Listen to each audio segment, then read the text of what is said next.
ముద్దు చేసి ముడిని తెంచి ఎదను చేర్చి ఎత్తుకెళ్ళే తండ్రి నువ్వే. లాలిపాడి నిదుర పుచ్చి వల్ల కాటి ఒడికి చేర్చే తల్లి నువ్వే.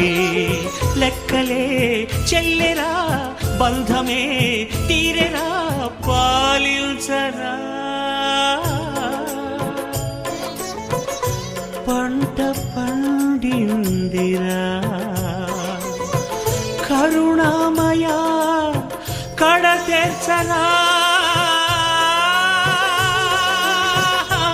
ఈశ్వర స్వాగతమయ్యా